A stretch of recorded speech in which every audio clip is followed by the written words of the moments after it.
कर्म बंधन। ऋषियों ने 3 प्रकार के कर्म बंधन की श्रेणियां बताई हैं। संचित कर्माणि प्रारब्ध तो आप जानते ही हैं, पर इनका क्या प्रकार हो सकता है, उन्हें 3 भागों में बांटा गया। दैहिक, दैविक, भौतिक।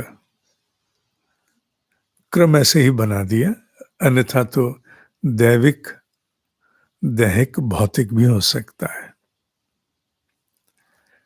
चूंकि ये कहीं पंक्ति भी आती है, दैहिक, दैविक, भौतिक तापा, राम राज नहीं काहू ही व्यापा। इनमें से जो दैविक है वो मूलतः है मन संस्थान, मानसिक स्तर की वेदनाएं हैं। जो मानसिक स्तर के कष्ट हैं उन्हें दैविक कर्म बंधन की श्रेणी में जानना चाहिए।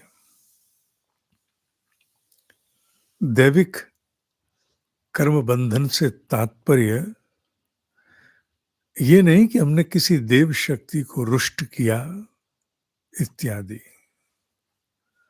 जहां जहां मनुष्य दिव्यता से समझौते करता है,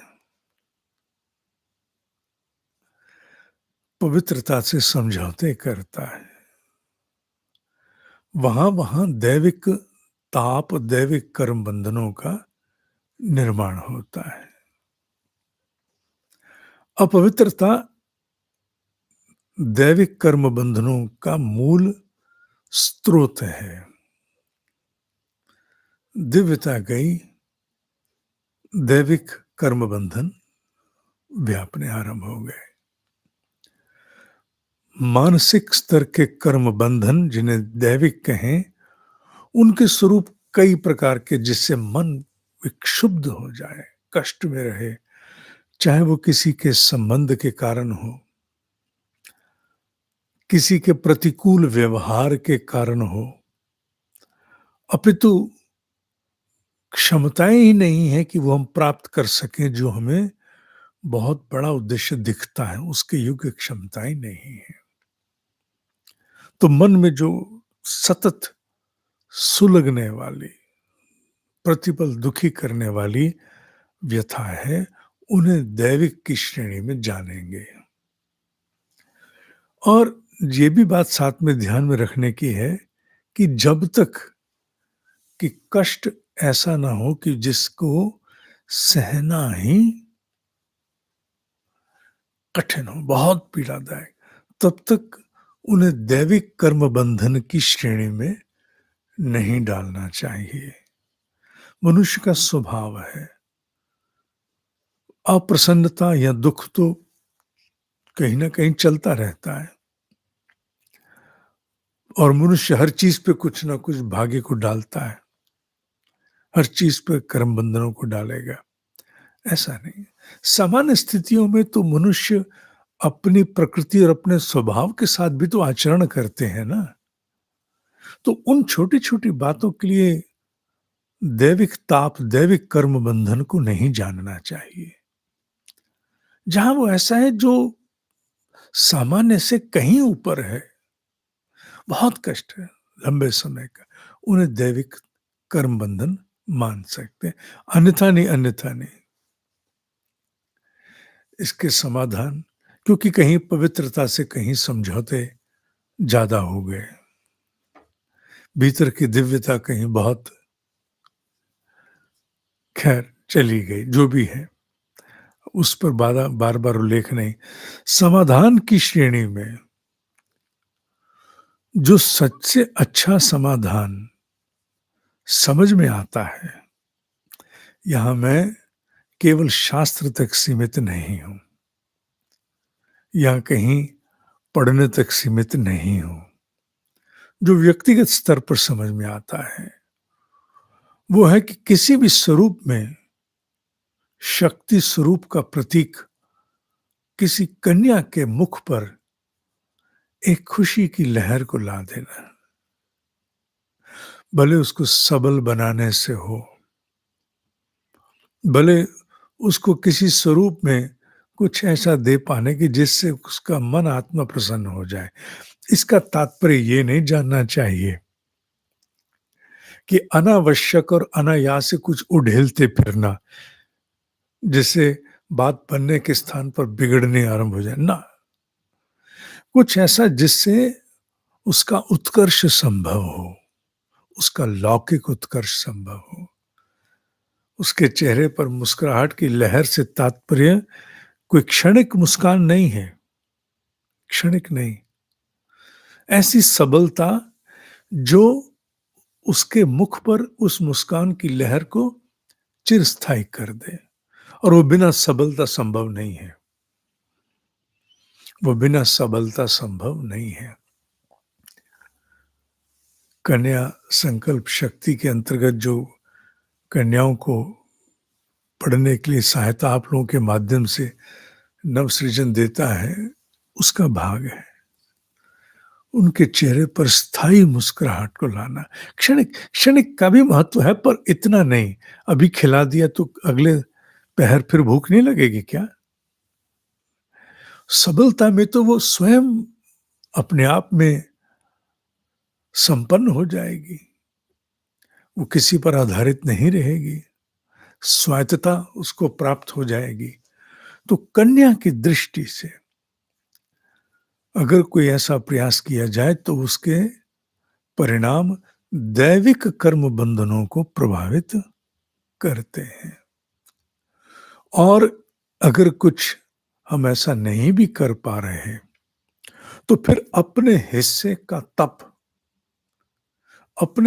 का तप किसी कन्या के निमित्त करना आरंभ कर दें। कि जैसे देखो, तप में बड़ा पुरुषार्थ है।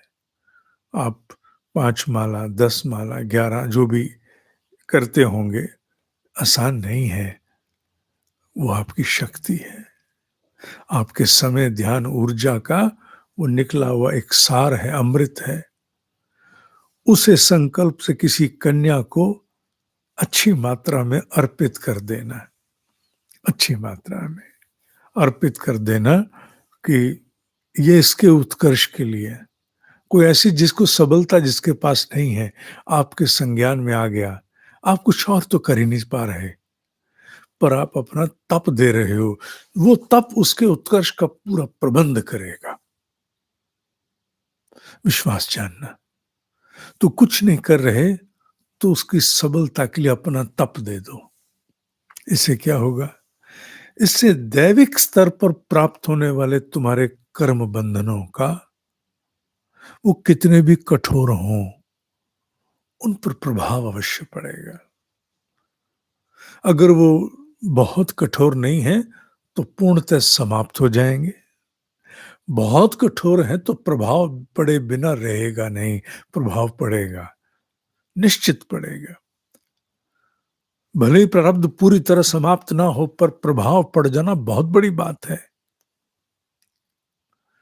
सर्दी में एक कमीज पहनी हो, ठंड बहुत हो, कुछ नहीं मिल रहा, ओढ़ने को टाट भी मिल जाए तो बहुत बड़ा काम करता है, बहुत काम करता है। इसलिए तुम्हारे दैविक स्तर के कर्म बंधनों पर प्रभाव आएगा, इस स्वरूप में आएगा कि कारण स्वयं में ही या तो समाप्त हो जाएगा, जो कहीं से किसी कारण से भी आ रहा है, वो मानसिक त्रास, या तो कारण समाप्त हो जाएगा, अथवा तुम्हारे दृष्टिकोण में बहुत बड़ा परिवर्तन होगा। क्योंकि ये भी तो कारण हो सकता है कि जो त्रास का कारण है वो इतना बड़ा नहीं है, जो पीड़ा का कारण है वो इतना बड़ा नहीं है। तुम्हारे भीतर के दृष्टिकोण में परिवर्तन हो जाएगा तो कष्ट उतना रहेगा ही नहीं। या तुम्हारे दृष्टिकोण में परिवर्तन हो जाएगा अगर कष्ट उतना नहीं है, या सामने के स्रोत में, जो भी स्रोत है, व्यक्ति है, परिस्थिति है, कुछ भी है, क्षमता है, वो बदल जाएगी। कुछ भी है, अगर दृष्टिकोण का परिवर्तन हो जाए तो वो बहुत बड़ा निदान है कि अब मैंने इसको स्वीकार कर लिया है, अब मुझे इससे कष्ट नहीं है। क्या उनमें कोई बदलाव आया? नहीं, उनमें कोई बदलाव नहीं है, पर मुझ में आ गया है। अब मुझ में इतना बल आ गया, अब मुझे प्रभावित नहीं होता है। क्या ये कर्म बंधन का क्षय नहीं है बाबू? क्या तुम इसे कर्म बंधन के क्षय की श्रेणी में नहीं मानोगे? मानोगे ना? हाँ, ये कर्म बंधन का क्षय ही है। आज हमने कर्म बंधनों के स्वरूप में दैविक पर कुछ उल्लेख किया। 1 से 5 का संकल्प याद है ना? ओम ही सत्य है, ओम ही सत्य है, ओम ही सत्य है।